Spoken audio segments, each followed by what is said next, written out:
Ini akan disampaikan oleh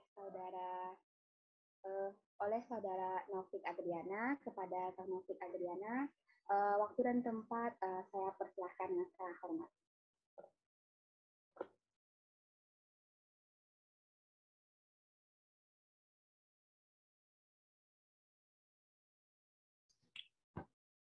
Assalamualaikum, apakah PowerPoint saya sudah terlihat? Sudah, Kang. Oke.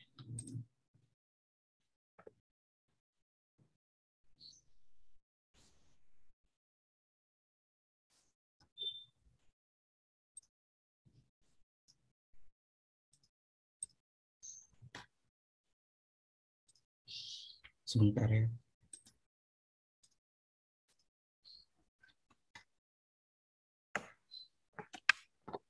Bismillahirrahmanirrahim. Assalamualaikum warahmatullahi wabarakatuh. Selamat siang, Bapak Ibu Guru. Luar biasa dari awal mengikuti. Saya juga sebelumnya mau sapa-sapa, ternyata di room ini ada rekan seperjuangan saya. Saya masih ingat hampir 7 tahun tidak ketemu, dan saya melihat ada beberapa teman yang menyempatkan gabung di acara webinar hari ini. Saya ucapkan terima kasih. Juga Bapak Ibu Guru yang sangat luar biasa yang masih standby untuk mengikuti kegiatan webinar hari ini, menunggu sampai selesai. Baik Bapak Ibu Guru, saya presenter yang terakhir, yang keempat. Di sini saya akan berdiskusi tentang menganalisis implementasi dan problematika kebijakan Merdeka Belajar berdasarkan perspektif Paulo Freire ya. Sebetulnya materi yang saya akan sedikit didiskusikan itu adalah materi yang sebelumnya sudah dibahas oleh rekan-rekan saya sebelumnya ya. Ada yang membahas tentang P3K, ada yang membahas tentang materi yang tadi disampaikan oleh Kang Yoga tentang implementasi kurikulum Merdeka Belajar. Dan saya tidak akan membahas materi-materi itu begitu sangat jauh. Saya hanya akan membahas tentang Merdeka Belajar dalam konteks pembelajaran di sekolah atau di kelas.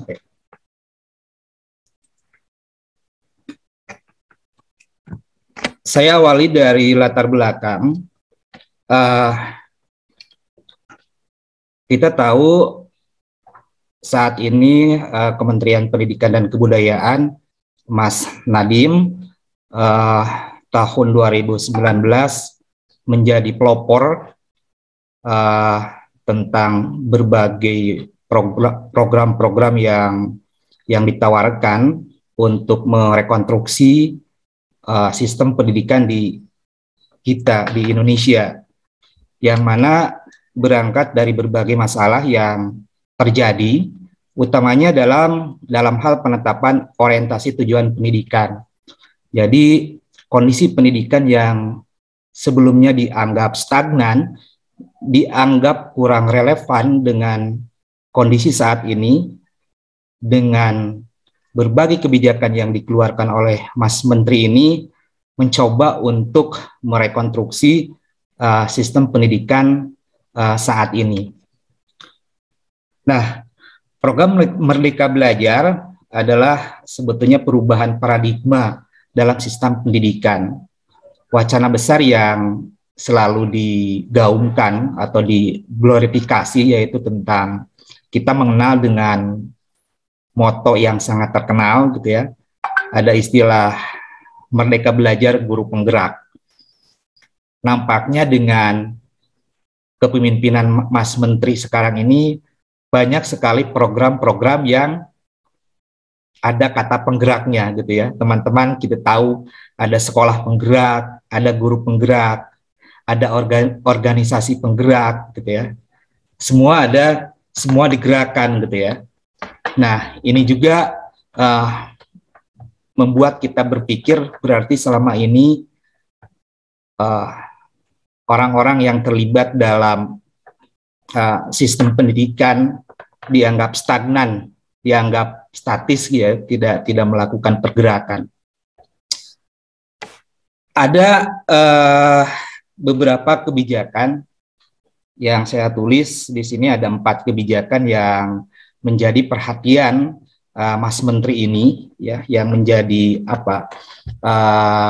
awal mula sebuah perubahan yang digagas oleh Mas Menteri. Yang pertama ada ujian nasional yang digantikan dengan asesmen nasional yang di dalamnya ada AKM, asesmen kompetensi minimum, berupa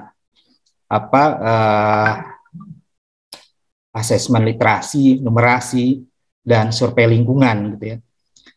Yang data ini didasarkan pada temuan PISA bahwa di Indonesia ternyata tingkat literasi dan numerasi dikategorikan ke dalam mungkin angka yang bisa dibilang lemah gitu ya. Dan yang kedua, ada ujian sekolah berstandar nasional USBN yang sebelumnya menjadi proyek pemerintah pusat, dalam hal ini adalah Kemendikbud. Maka dengan upaya perubahan ini untuk USBN itu diserahkan kepada sekolah masing-masing gitu ya, dengan bentuk kegiatannya berupa portofolio, karya tulis, atau bentuk penugasan lainnya. Selanjutnya, penyederhanaan rencana pelaksanaan pembelajaran atau RPP, yang sebelumnya administrasi ini dianggap sebagai beban ya untuk Bapak Ibu guru di sekolah, karena kita tahu sebelumnya pembuatan RPP ini begitu sangat banyak gitu ya. Maka dengan disederhanakan, dengan yang awalnya memuat 13 unsur ya dalam RPP itu, maka disederhanakan menjadi 3. Di antaranya ada tujuan pembelajaran, langkah-langkah, dan asesmen gitu ya.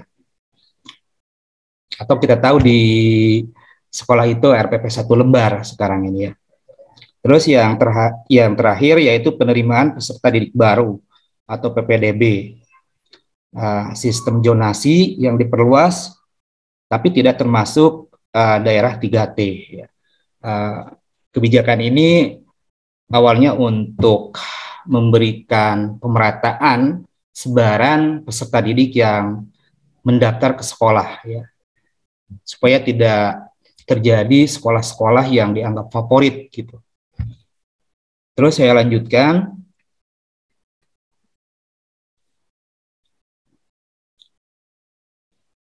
Merdeka Belajar bertujuan untuk mentransformasi layanan pendidikan.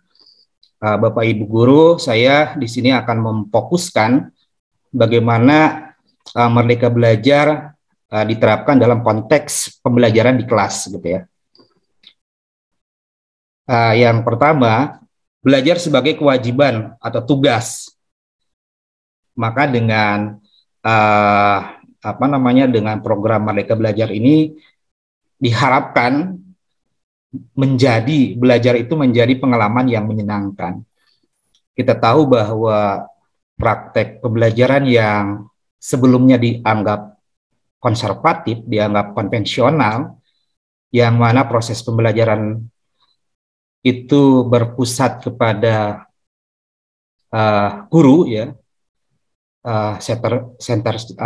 teacher center gitu ya, seolah-olah tidak merampas hak-hak anak untuk belajar, proses pembelajaran yang terjadi satu arah gitu ya, sehingga tidak menciptakan suasana belajar itu menyenangkan dan bermakna bagi peserta didik gitu ya. Nah, tentunya dengan Merdeka Belajar ini berusaha untuk untuk merubah paradigma yang sebelumnya dianggap merampas gitu ya, hak-hak belajar siswa.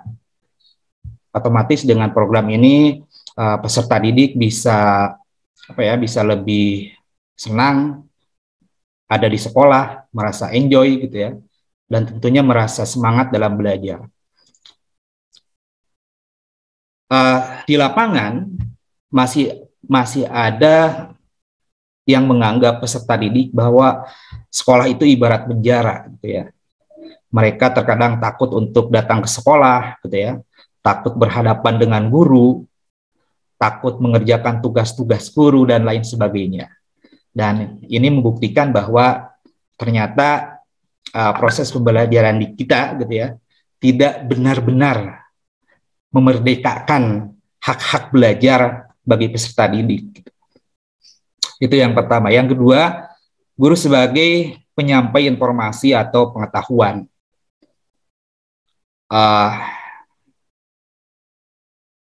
Guru ibaratnya menghibahkan pengetahuan kepada peserta didik. Dan di sini memposisikan bahwa peserta didik itu adalah objek. Dan mungkin kita bisa katakan bahwa murid itu ibarat kertas kosong gitu ya. Kita jadi teringat teori John Locke gitu ya tentang tabula rasa, bahwa siswa itu ibarat kertas kosong yang perlu digoresi tinta-tinta intelektual oleh kita sebagai guru gitu ya. Nah, tentunya paradigma ini harus dirubah gitu ya, bahwa proses pembelajaran itu tidak hanya guru menyampaikan informasi, menyampaikan pengetahuan dengan satu arah, tapi di sini proses pembelajaran itu harus dua arah gitu ya. Kita harus mengakomodir hak-hak peserta didik untuk belajar. Dalam proses pembelajaran tentunya ketika kita menentukan kompetensi dasar atau materi yang ingin disampaikan oleh kita kepada peserta didik, kita juga punya kewajiban gitu ya untuk bertanya kepada peserta didik untuk menyesuaikan materi-materi yang menurut kita dianggap urgent gitu ya, yang perlu disampaikan oleh peserta didik. Dan termasuk kontrak belajar gitu ya.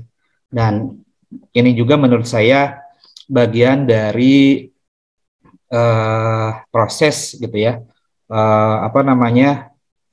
mengakomodir hak-hak peserta didik supaya peserta didik dilibatkan dalam proses pembelajaran. Selanjutnya pendekatan homogen, satu ukuran untuk semua. Selama ini masih ada gitu ya beberapa guru mungkin yang ditemukan ketika proses pembelajaran, terkadang materi yang disampaikan oleh kita kepada peserta didik itu menggunakan konsep atau rumus pukul rata gitu ya. Misalkan kita menentukan materi dasar tentang penelitian sosial gitu ya. Sementara di kelas misalkan anak-anak banyak yang yang belum siap belajar tentang hal itu, atau dikatakan belum waktunya, tidak relevan dengan konteks pada waktu itu misalkan.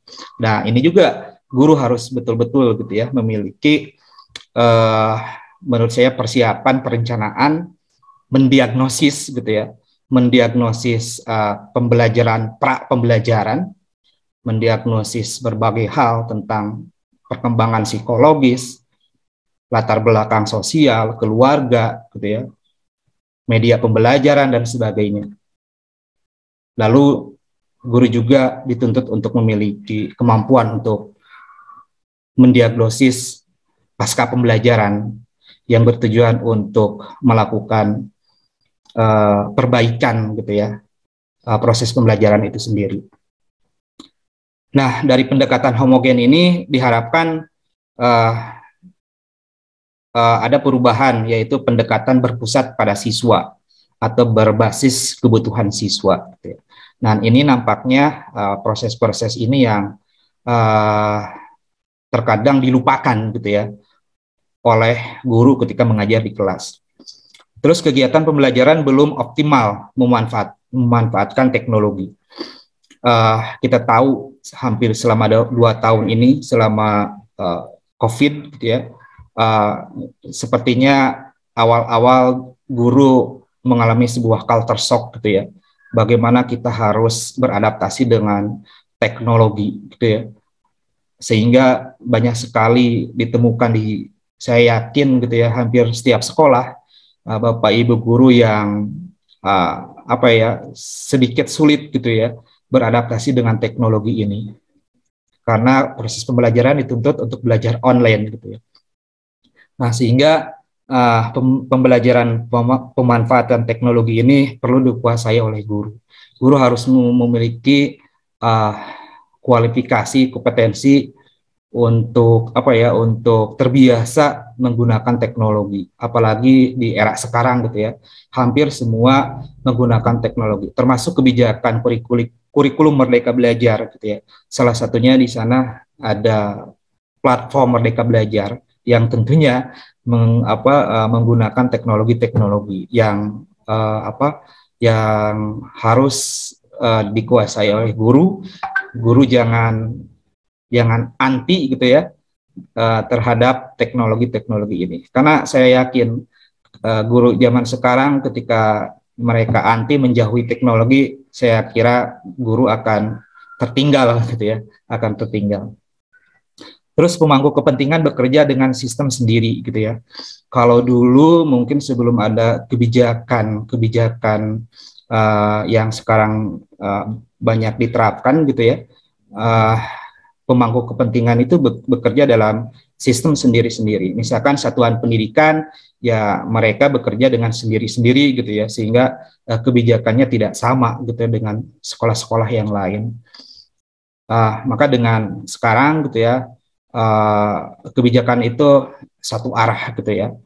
Misalkan kalau sekolah SMA ya kita berpatokan kepada dinas pendidikan provinsi gitu ya, yang oleh dinas pendidikan provinsi dibagi ke dalam KCD ya, kantor dinas cabang gitu ya, yang menurut saya kebijakannya hampir sama. Yang terpenting adalah bagaimana pemimpin gitu ya, kepala sekolah, kepala cabang dinas harus betul-betul mengawasi supaya jalannya kebijakan yang sedang diterapkan di satuan pendidikan itu seragam gitu ya, seragam dilakukan oleh semua satuan pendidikan. Terus program dan ekosistem didorong oleh pemerintah. Kalau dulu sekolah itu betul-betul ya kayak dipecut gitu ya, dipecut, diawasi, dimonitor gitu ya dalam berbagai hal. Nah sekarang satuan pendidikan atau ya setiap instansi harus betul-betul mandiri gitu ya, harus betul-betul mandiri, mandiri dalam hal mengerjakan setiap kebijakan, dan tentu ini tidak dilepas gitu ya oleh dinas terkait, tetap diawasi gitu ya supaya kebijakan yang sedang dijalankan betul-betul berjalan dengan baik. Gitu. Selanjutnya, Merdeka Belajar apakah sebuah solusi gitu ya? Saya kira menurut saya kalau konteks sekarang gitu ya banyak positifnya ya, meskipun ada beberapa catatan-catatan negatif gitu ya. Di lapangan pro dan kontra sudah pasti gitu ya. Saya yakin setiap kebijakan yang dikeluarkan pasti menimbulkan pro dan kontra di masyarakat, baik di instansi internal gitu ya, di instansi yang satuan pendidikan, di dinas kabupaten kota maupun di tingkat provinsi atau di tingkat pusat gitu ya, pasti menimbulkan pro dan kontra. Tapi sejauh ini menurut saya Merdeka Belajar menjawab berbagai permasalahan di lapangan gitu ya. Program Merdeka Belajar yang digagas oleh pemerintah ditujukan untuk ya terutama sekolah gitu ya. Tadi merampingkan administrasi yang sebelumnya dianggap belibet gitu ya, yang dianggap prosedural gitu ya. Nah, dengan kebijakan-kebijakan Merdeka Belajar ini mulai dipangkas gitu ya. Sekolah itu di dalamnya ya mengandung unsur siswa, guru gitu ya. Nah, tentunya sebetulnya Merdeka Belajar ini kan hakikatnya ditujukan kepada siswa, yaitu berfokus kepada layanan pendidikan. Untuk siswa yang tadinya bahwa proses pembelajaran itu berpusat pada guru, ya harus berpusat pada siswa. Guru diposisikan, siswa diposisikan bukan sebagai objek gitu ya. Tapi di sini ada subjek objek gitu ya. Guru selain memberikan ilmu, memberikan pengetahuan, dia juga harus banyak belajar dari siswanya gitu ya. Sehingga proses pembelajaran yang dialogis bisa terjadi gitu di antara siswa dan guru. Orang tua ya tentunya gitu ya dalam mengawal program Merdeka Belajar ini harus ada segitiga interaksi gitu ya, interaksi segitiga antara guru, siswa, orang tua untuk memastikan bahwa peserta didik betul-betul belajar dengan nyaman, dengan enjoy, menyenangkan, dan tentunya memiliki sebuah pengalaman yang bermakna bagi siswa itu sendiri.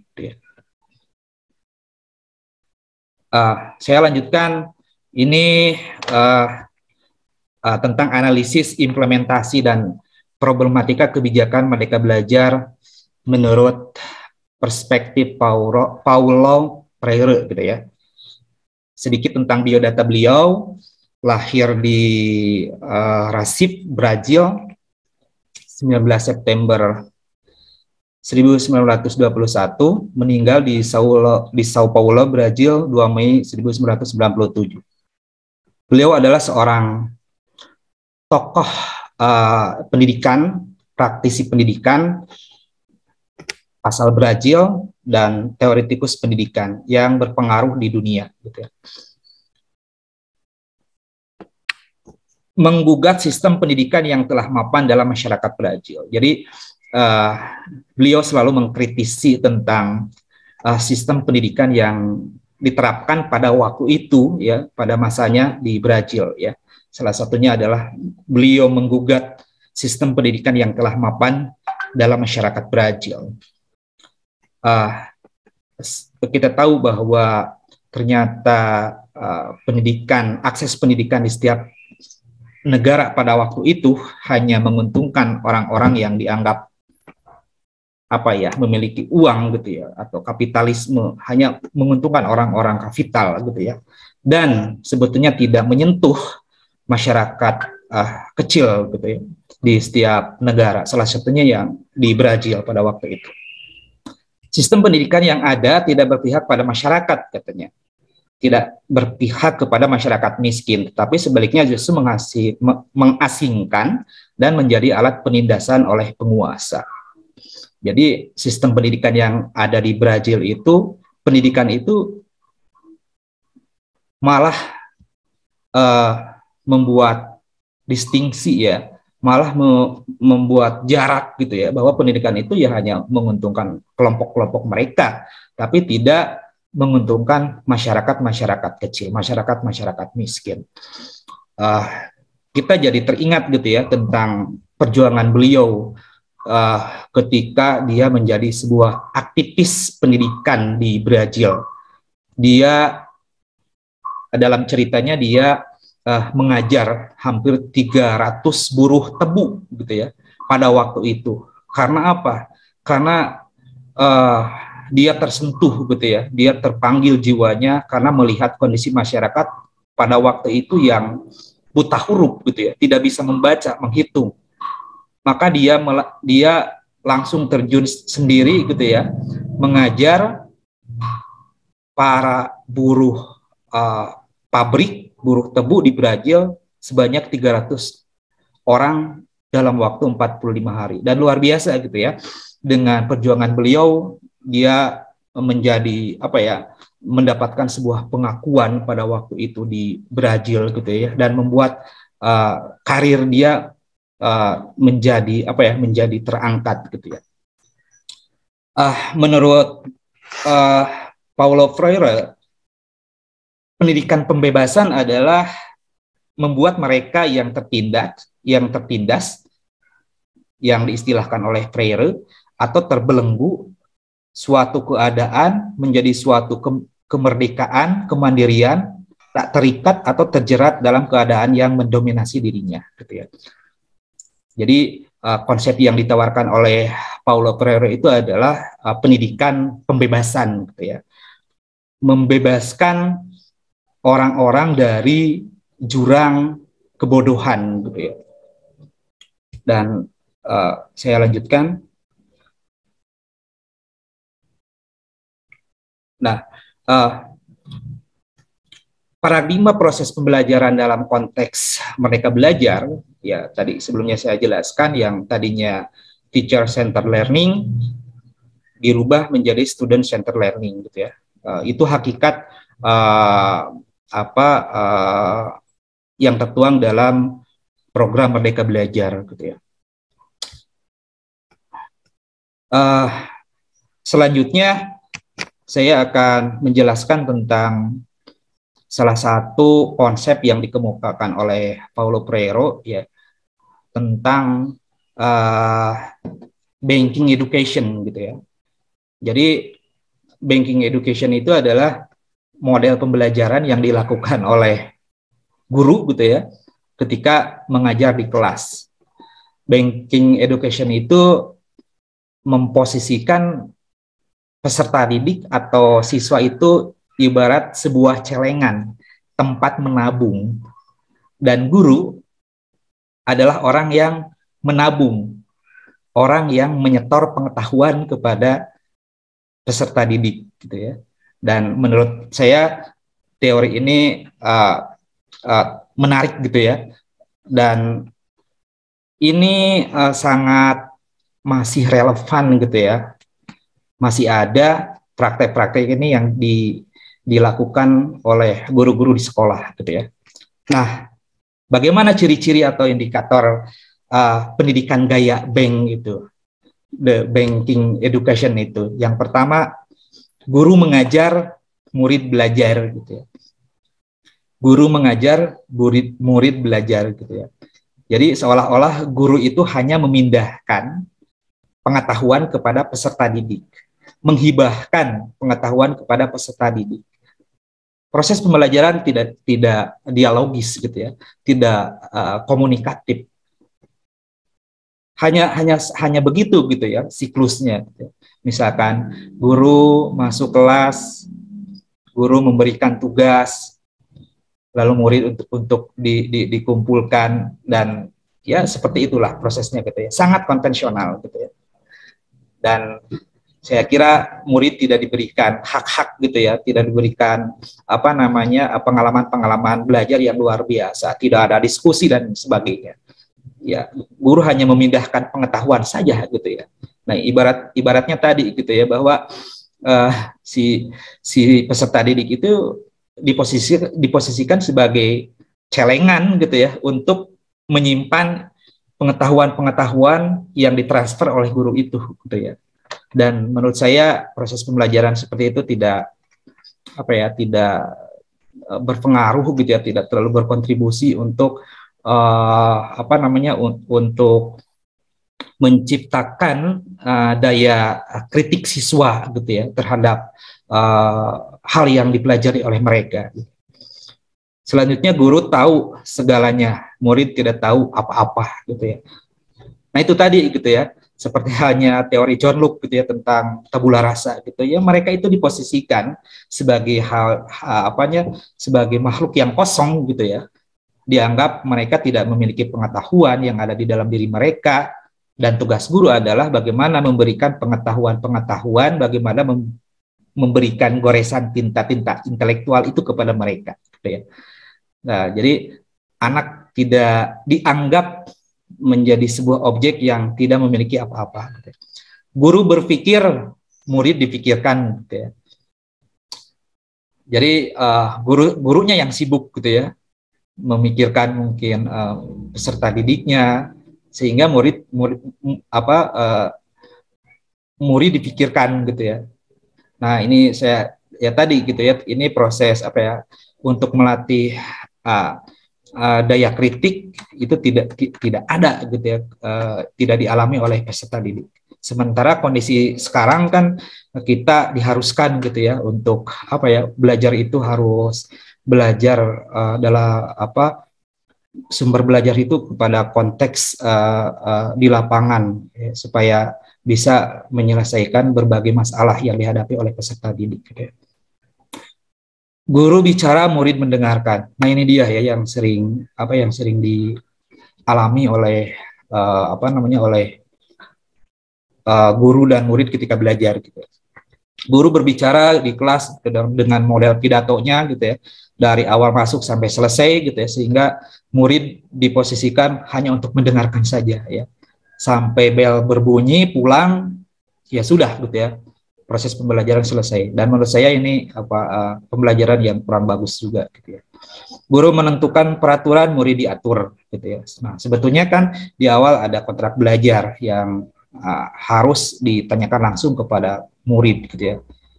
Murid diberikan hak untuk apa mengemukakan ide-ide mereka gitu ya supaya peraturan yang dibuat itu adalah hasil konsensus bersama antara peserta didik dan guru gitu ya. Guru memilih dan memaksakan pilihannya, murid menuruti. Terus guru bertindak, murid hanya membayangkan bagaimana bertindak sesuai dengan tindakan gurunya. Guru memilih apa yang diajarkan, murid menyesuaikan diri.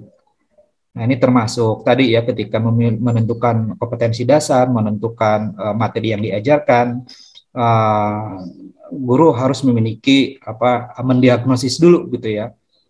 Bertanya kepada siswa gitu ya, materi yang betul-betul relevan yang akan dibahas secara bersama-sama. Guru mengacaukan wewenang ilmu pengetahuan dengan wewenang profesionalisme dan mempertentangkannya dengan kebebasan murid-murid. Selanjutnya, guru adalah subjek proses belajar, murid adalah objeknya. Nah, itu kira-kira unsur-unsur atau ciri-ciri tentang banking education yang dikritik oleh Paulo Freire. Oke, saya lanjutkan sedikit lagi. Nah, kebijakan Merdeka Belajar harus benar-benar merdeka bagi semua demi terwujudnya pendidikan berkualitas. Nah, pendidikan Merdeka Belajar dan berkualitas yang pertama harus dirasakan oleh siswa, juga dirasakan oleh guru, keluarga atau orang tua, institusi pendidikan, masyarakat, dan tentunya adalah dunia usaha atau industri. Ya, jadi semua unsur ini harus betul-betul dipastikan berhasil supaya tercipta pendidikan merdeka dan berkualitas. Kesimpulan, bagi Paulo Freire, pendidikan yang membebaskan adalah pendidikan yang menumbuhkan kesadaran kritis, transitif, yang ditandai dengan kedalaman mentafsirkan masalah-masalah, percaya diri dalam berdiskusi, mampu menerima dan menolak atau mengkritisi. Selanjutnya, kesadaran tumbuh atas realitas yang dihadapi dan diharapkan akan menghasilkan suatu tingkah laku kritis dalam diri siswa. Program Merdeka Belajar adalah program yang senada dengan pemikiran Paulo Freire. Esensinya adalah merupakan sebuah rekonstruksi atau merubah paradigma yang harus benar-benar diaplikasikan agar pendidikan memerdekakan semua orang. Jadi intinya kebijakan Merdeka Belajar saat ini harus betul-betul memerdekakan semua orang, terutama peserta didik yang sekarang menjadi tanggung jawab kita di sekolah. Baik, Bapak Ibu, itu saja yang bisa saya sampaikan. Mohon maaf bila ada kesalahan dan kata-kata saya yang kurang baik. Terima kasih. Assalamualaikum warahmatullahi wabarakatuh.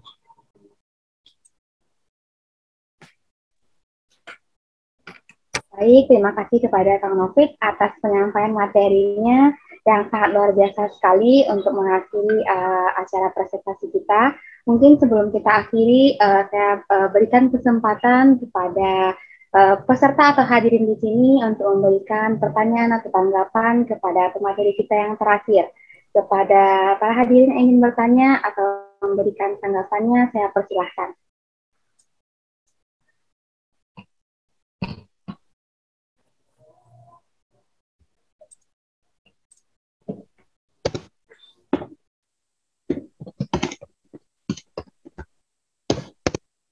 Baiklah, kepada para peserta atau hadirin sekalian, sekali lagi, jika ada ingin yang memberikan tanggapan atau pertanyaan atas pemateri kita yang terakhir, itu berkaitan dengan kurikulum Merdeka Belajar, saya persilahkan.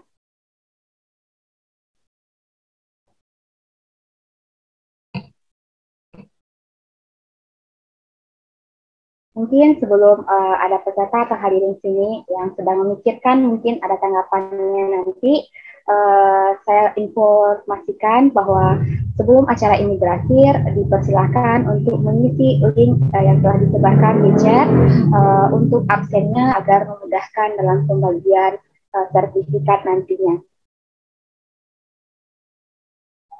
Baiklah, mungkin jika tidak ada atau bagaimana pemateri kita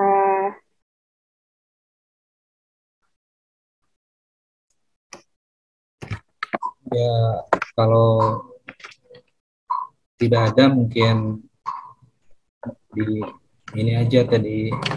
Ini yang recent ini yang dari pertanyaan yang sebelumnya atau memang barusan?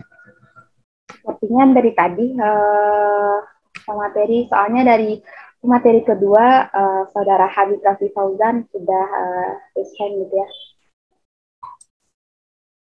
Ya. Ya, mungkin sekali lagi kepada para peserta atau hadirin sekalian, jika ada yang ingin memberikan pertanyaan atau tanggapannya, saya persilahkan.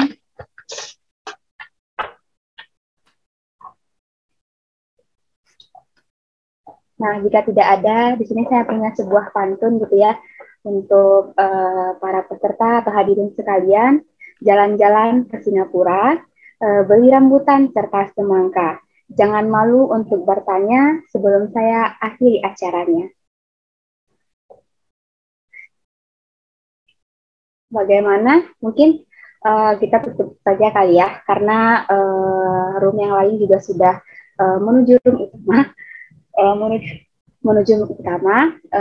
Baiklah, terima kasih atas perhatiannya. Mohon maaf apabila ada kesalahan dari setiap pemateri, mulai dari pemateri pertama sampai pemateri terakhir.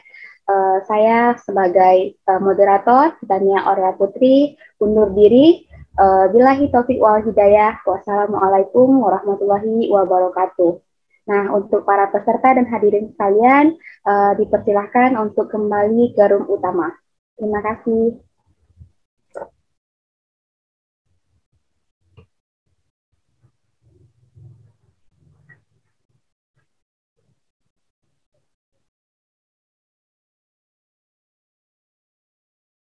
Mungkin sekali lagi kepada para peserta atau hadirin di sini, dipersilahkan untuk kembali ke room utama.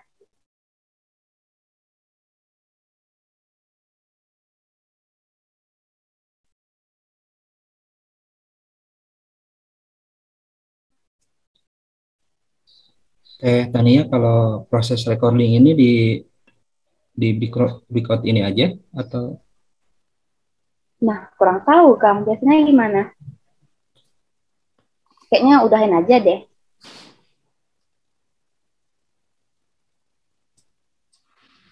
Kayaknya di ini ya di sini aja. Mungkin Ibu untuk link absennya nanti di room utama dipertanyakan lagi ya. Sekarang dipersilahkan untuk menuju room utama dengan cara live room.